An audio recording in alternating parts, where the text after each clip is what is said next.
Bonjour à toutes et à tous, on se retrouve aujourd'hui avec Bertrand Antoine. Comment ça va? Bien, bien, très bien. Eh ben, ravi d'être là, ravi d'être dans les locaux de Moselle TV du coup pour cette interview. Alors Bertrand, je vais te poser plusieurs questions qui vont un peu retracer du coup ton parcours. Donc la première question, c'est tu as passé du coup en tout 16 ans dans la formation notamment au FC Metz. Qu'est-ce que cette expérience t'a appris sur le développement des jeunes joueurs? Alors, j'ai passé 16 ans au FCMS, mais un peu plus Un peu à, plus, à oui. la formation. Sur mon parcours, j'ai entraîné les jeunes pendant 24 ans et j'ai eu une expérience de 3 années sur les seniors. Et qu'est-ce que ça m'a apporté? Je parlerai de deux choses. Déjà d'une, la connaissance et la patience. La patience dans le sens où quand on est sur un public de jeunes, je trouve on manque de patience sur l'apprentissage, sur le développement. On attend des résultats et on recherche des résultats trop rapidement, que ce soit au niveau amateur ou au niveau professionnel. On manque de temps en fait et on a besoin de temps. Le développement d'un joueur se fait dans le temps. La patience me semble important. Et la connaissance, je parlerai de la connaissance de l'homme. On travaille sur un projet de développement de joueurs, comme je disais, qui demande du temps, parce que chacun d'entre nous est différent. Et si on veut être vraiment le plus performant possible pour diffuser un message, il faut qu'on soit au plus proche de la personne et bien la connaître, pas que sur le terrain en fait. Il y a tout l'à côté, il y a la famille, il y a l'environnement. Et à partir du moment où on connaît bien le joueur, la joueuse, hein, je vais parler de joueur parce que j'ai eu un public plutôt masculin, mais chez les filles c'est pareil, et qu'on se laisse du temps, donc en étant patient, je pense qu'effectivement ça nous permettrait d'être le plus efficace. D'accord, je rebondis sur ça notamment. Du coup, tu me parlais de patience. Est-ce qu'il y a un joueur qui te vient en tête par rapport à tous les joueurs que tu as pu t'occuper? Est-ce qu'il y a un joueur précis Il y en a plein qui qui me viennent en qui tête, te vienne en tête? pas un précis, plein, parce que justement, il y en a certains qui ont peut-être réussi à passer par un autre chemin ou un autre club, parce que au FCMS, on a dû prendre des décisions. Je fais allusion, surtout, j'ai été pendant 6 ans responsable de la préformation. On devait à un moment donné prendre des décisions d'une manière collégiale, hein. Ce n'est pas l'entraîneur, c'est un ensemble d'entraîneurs, c'est le personnel médical, c'est le corps enseignant, les responsables au niveau du centre de formation, les recruteurs également, que les joueurs rentrent au centre de formation. Et il y a des garçons qui ne sont pas rentrés. Je vais prendre un exemple que je n'ai pas eu. Je vais prendre l'exemple de Kalidou Koulibaly à la CAN, Oui. qualifié pour le quart de finale qui va arriver en fin de semaine. Kalidou, fin de préformation à Metz, il n'est pas conservé. Il repart à Saint-Dié, chez lui, dans les Vosges. Et très vite, il intègre, en étant jeune, le groupe senior. Et il revient au FC Metz en formation. Et après, l'histoire, vous la connaissez. Il devient professionnel, il gagne la Gambardella. Donc, la preuve en est, c'est qu'il faut de la patience. Là, le lien a été maintenu par Olivier Perrin à l'époque. Khalidou a pu réintégrer, mais combien de joueurs ou joueuses prennent un autre chemin? Donc, voilà. Oui, c'est sûr, hein, Kalidou Koulibaly qui est notamment passé par le Napoli, hein. Donc, Oui, entre autres, Chelsea.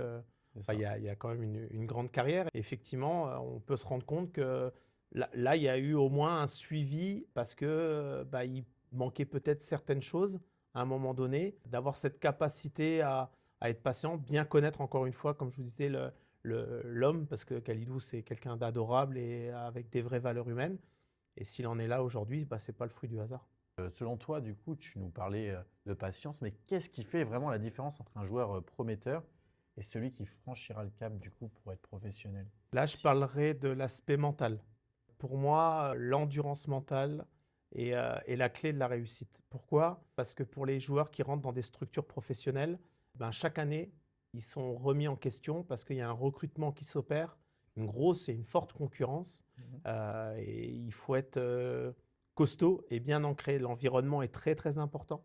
Puis cette résilience qu'il faut avoir. Prendre le cas, pour un exemple bien précis, concernant une blessure, le cas de Mathieu Hudol, qui est Ouais, passé ça fait 4 fois les ligaments croisés. 4 fois. C'est Mhm. quand même assez extraordinaire quand on voit le niveau de performance qu'il a atteint aujourd'hui, déjà à Metz l'année dernière et à Lens, et là il toque à la porte de l'équipe de On France. l'espère, hein. On Alors espère là, au moins une sélection avant la Coupe du Monde et en espérant fortement. peut-être la Coupe du Monde. En tout cas, je lui souhaite, il le mériterait tellement. Cette résilience, parce qu'il y a eu la blessure et puis il est revenu. Rien ne s'est arrêté ou effondré, et ça aurait pu être le cas.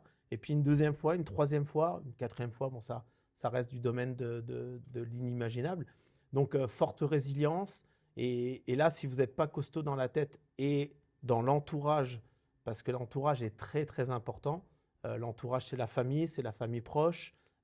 Et puis, c'est aussi les agents, parce que le football a évolué. Et donc, voilà, je pense que ça, c'est une clé de la réussite. Être fort dans sa tête pour que derrière, sur le terrain, vous puissiez performer. D'accord, ok.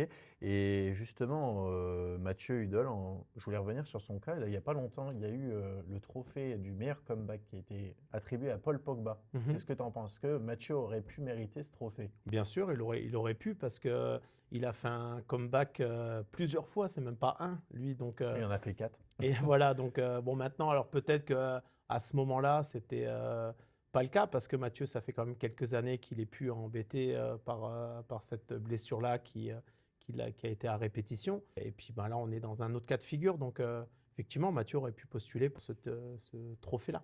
Alors, je voulais revenir sur ton passage à la PMS. Tu as été entraîneur 3 ans ou 4 ans? 3 ans. Alors, je suis arrivé en tant que directeur sportif. Directeur sportif, oui. Et effectivement, je suis resté 3 ans. Et qu'est-ce que ça t'a apporté? Alors, elle m'a apporté plein de choses. Déjà, d'un point de vue affectif, parce que moi, je suis un enfant de l'APM. J'ai joué quand j'étais petit avec mon frère. Donc, nous, on habitait à Montoy-Flanville et on jouait quand on était petit. Plusieurs joueurs de Montoy-Flanville ont intégré, dont Alexis Bess et son papa. Et c'est pour ça que j'ai intégré le club de l'APMS. Quand j'étais adolescent, jeune adulte, DDS, qui est un ancien joueur professionnel passé par le FC Metz, l'AS Monaco, qui est plus de ce monde malheureusement, c'est lui qui m'a mis le pied à l'étrier en me disant: Bertrand, tu ne veux pas t'occuper un petit peu des jeunes?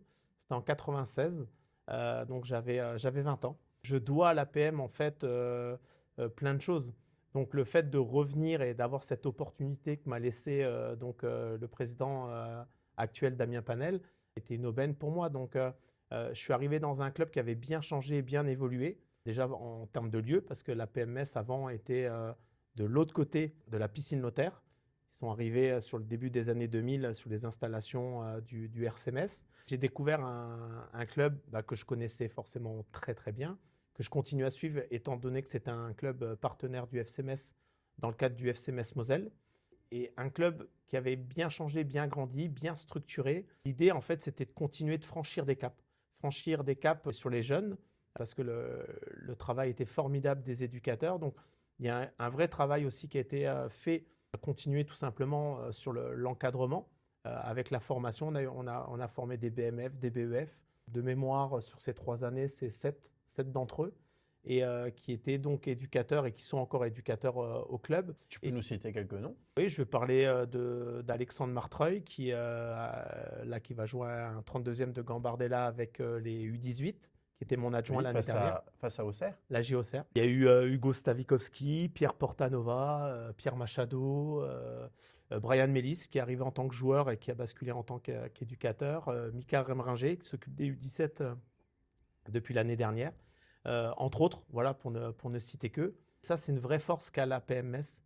Et il fallait continuer ce travail-là, continuer à le développer pour avoir une formation qui s'élève un petit peu. C'était le souhait du président que nos jeunes atteignent éventuellement les nationaux avec les 17, ce qui n'a pas été le cas, c'est Thionville qui est actuellement. Mais il y a cette volonté-là parce qu'effectivement, les jeunes, c'est l'avenir du club. Et puis les seniors, c'était de franchir ce cap, de rester au niveau régional, d'atteindre le national. On s'en est rapproché. La première année, on a terminé 7e, la deuxième, 3e. Et la dernière, on était premier ex-aequo avec Villerue. Au goal average particulier, ça a penché pour eux. Donc ça, c'était dommage de ne pas atteindre, je dirais, ces barrages pour postuler. Mais là, avec Cédric Clair, ils sont bien partis. Et je leur souhaite d'atteindre ce niveau-là l'année prochaine. C'est ça, ils sont premiers devant Schiltigheim, du coup, et il y a un match déterminant qui va arriver face à Schiltigheim, donc en espérant aussi une victoire. Et puis à la fin de saison, il me semble, si je ne me trompe pas, je crois qu'il y a 2 montées. C'est ça. Avec les barrages, alors qu'il n'y en avait qu'une avant. Exactement. Il y avait 3 vainqueurs de groupe qui obtenaient l'accession au barrage et une montée. 1/3, c'est compliqué. 2/3, ben, pourquoi pas. En tout cas, l'APM a les armes pour pouvoir atteindre cet objectif-là. J'en serais très heureux pour le club et toutes les personnes qui gravitent, hein. Il y a des bénévoles, il y a encore plein d'autres domaines aussi où ils performent. Il y a les jeunes, les seniors, mais il y avait le futsal l'année dernière. J'ai vu que tu avais fait une interview sur Guillaume Van Averbeek et puis Yann Zanetti, qui sont à Manille maintenant. C'est ça qu'ils vont jouer bientôt le 32e de finale de Coupe nationale face à Valenciennes. Comme quoi, samedi 17 janvier. C'était le futsal, tu vois, rentrait complètement dans la philosophie que je voulais au niveau de l'APM, dans le cadre des développements des jeunes joueurs. Je suis persuadé que le futsal est un levier important pour développer les joueurs. Donc, ils le font avec l'ARS Manille. L'ARS Manille a aussi une petite place dans mon cœur. C'est 8 années de ma vie en tant qu'éducateur, jeune éducateur. Donc voilà. Et du coup, qu'est-ce que ça t'a apporté de différent, le football amateur, par rapport au football professionnel? Et ben après l'APM, j'arrive en tant que joueur à l'ARS Manille. Et c'est là que je vis mes premières expériences. J'ai eu une petite expérience d'une année au FC Metz. C'était Olivier Perrin à l'époque qui m'avait recruté. On a travaillé avec Bruno Lang sur les poussins. J'étais responsable des poussins première année. Et ensuite, Gérard Naudin, qui était responsable sportif à l'ARS Manille, m'a intégré dans le staff et j'ai fait 8 années. J'ai fait les 13 ans, les 14 ans fédéraux, les 16 ans nationaux. Donc en fait, le foot amateur, moi, j'en suis issu. Donc c'est ce qui m'a construit dans mes premières années, on va dire, de jeune éducateur. Et ces années-là, j'étais en parallèle donc employé au district mosellan de football à partir de 1998. J'ai été accompagné par Alain François, le CTD, le papa de Julien François, qui est le coach de Thionville. Voilà, exactement, avec une super réussite actuelle. On leur souhaite aussi la montée en Ligue 3, pas en national, mais en Ligue 3. Et Alain François était quelqu'un de très très important pour moi. Il l'est encore aujourd'hui. Dès que j'ai besoin, je l'appelle pour avoir des conseils. Et donc ce foot amateur que j'ai vécu au niveau du district, dans le foot à l'école, dans les sections sportives, dans les formations d'éducateurs, plus ces années à Manille, m'ont construit, m'ont permis après de vivre une aventure dans le monde professionnel, où là, on est dans un autre domaine, c'est différent. L'un n'est pas plus important que l'autre, c'est différent. Voilà, on n'est pas dans les mêmes objectifs. Et surtout, le foot professionnel a besoin du foot amateur. C'est la base. La plupart des joueurs sont issus des clubs amateurs et rejoignent après les structures professionnelles. Donc, on a tout intérêt à ce que tout le monde cohabite ensemble. Et moi, j'ai eu cette chance-là de travailler dans le monde fédéral, dans le monde amateur, puis dans le monde professionnel.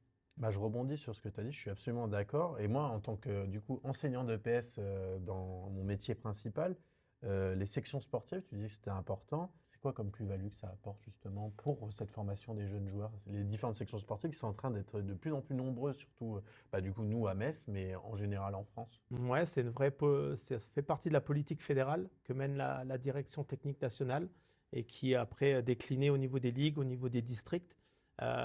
Donc moi, j'ai eu la chance effectivement au district d'être responsable d'une section. À l'époque, c'était le collège Louis Armand à Moulins-les-Metz, où j'avais un public de joueurs plutôt de niveau district, mais qui leur permettait en fait de faire du foot et dans leur club et dans le temps des études. Donc, qu'est-ce que ça amène comme plus-value?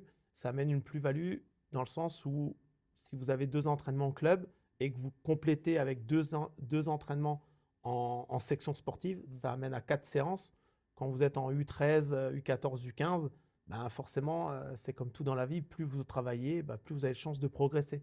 Donc, ça permet aussi d'avoir ces entraînements dans le temps scolaire et des horaires aménagés qui permettent de libérer en fait les joueurs le soir, d'être en famille, de se reposer, de faire les devoirs. Donc, même si moi, je n'étais pas très assidu dans le domaine-là, au grand détriment de mes parents d'ailleurs. Maman quand même enseignante, donc bon, c'était pas génial. Et ben maintenant, on va passer sur un autre aspect. Tu interviens aussi du coup à Moselle TV dans le Graouli Mag. Qu'est-ce qui t'a donné envie de transmettre ta vision du football à travers les médias?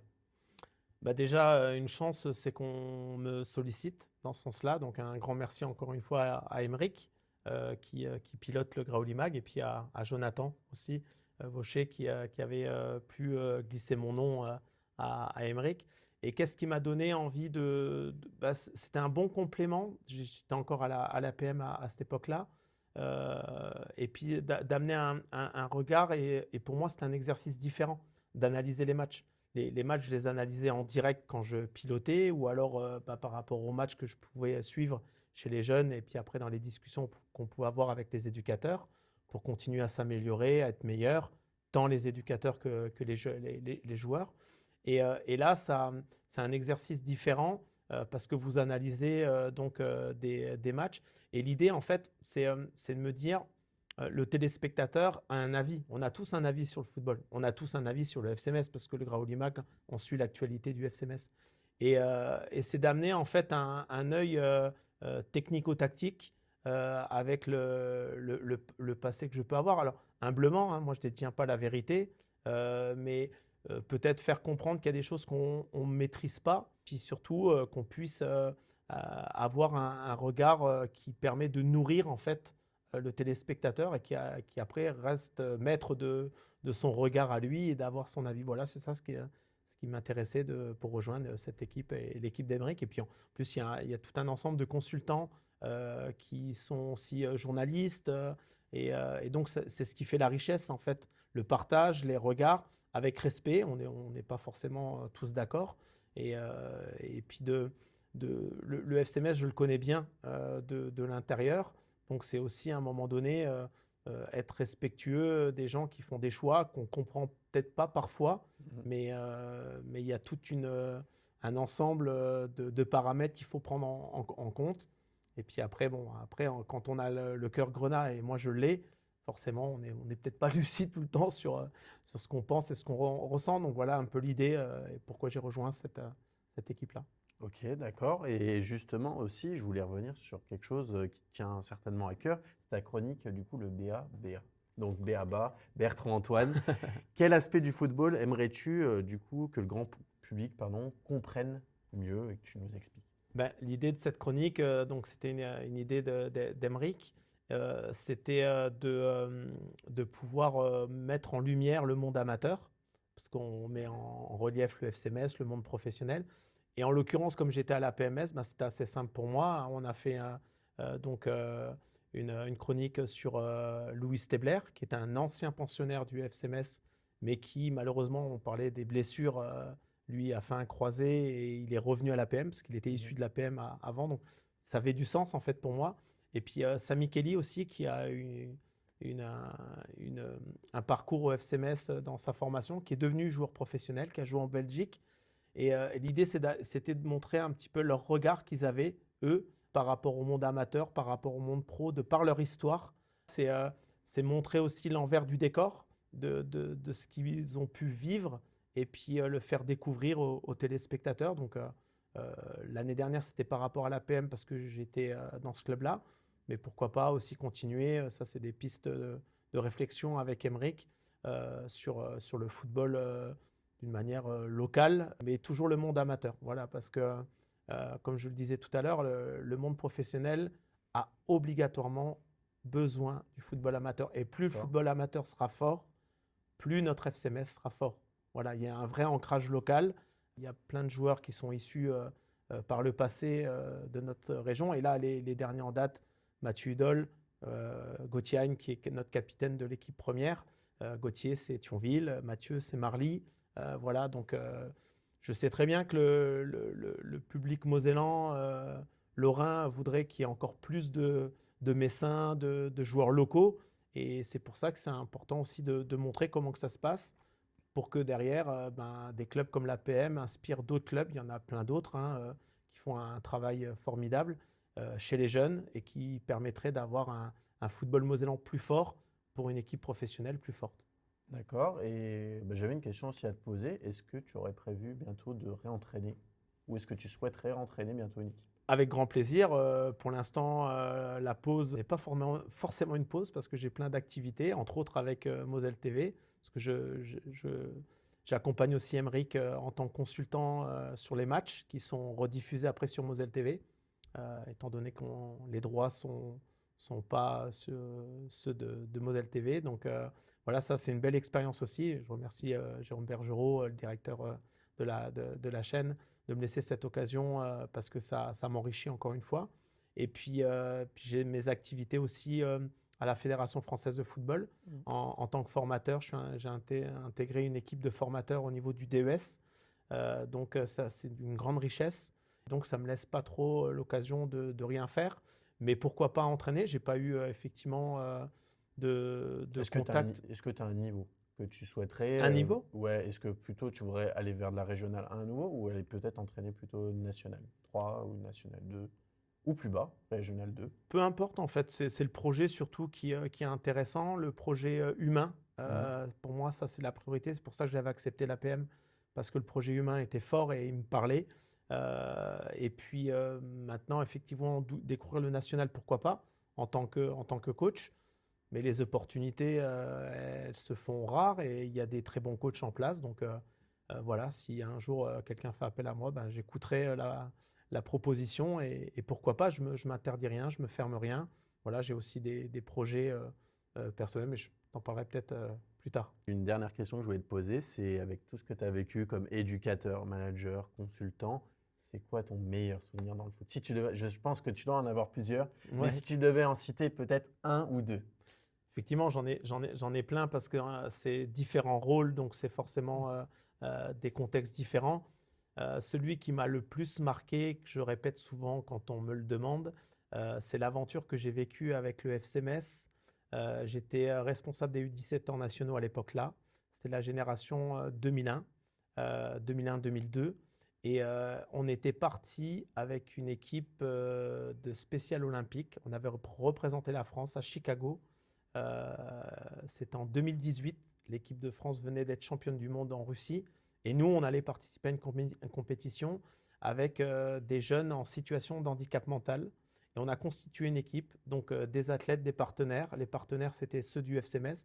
On a construit cela donc avec Special Olympics, avec le district Mosellan aussi, qui était porteur du projet, avec Jérémy Valin et Julien Aranda.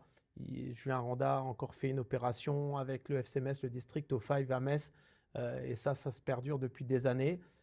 Donc, c'est sans doute la plus belle aventure à mes yeux parce qu'on est parti de rien. On a constitué cette équipe-là et on pensait naïvement peut-être donner beaucoup de choses à ces jeunes en situation de handicap. Et en fait, on a reçu beaucoup plus et on a créé des liens qui étaient forts. En plus de cela, pour la petite anecdote, on a performé parce qu'on a terminé deuxième du groupe derrière l'Uruguay et on a été champion du monde, entre guillemets, à notre tour, du deuxième niveau. Donc, c'était assez formidable de pouvoir vivre ce moment-là. Et c'est celui qui m'a le plus marqué. Eh bien, écoute, merci Bertrand-Antoine. Merci de m'avoir accordé cette interview. Merci aussi également à la chaîne Moselle TV de nous avoir accueillis dans ses locaux. Et puis à la prochaine. Merci. À bientôt, Hugo. À bientôt. Il a dit petit, va faire un bisou au filet.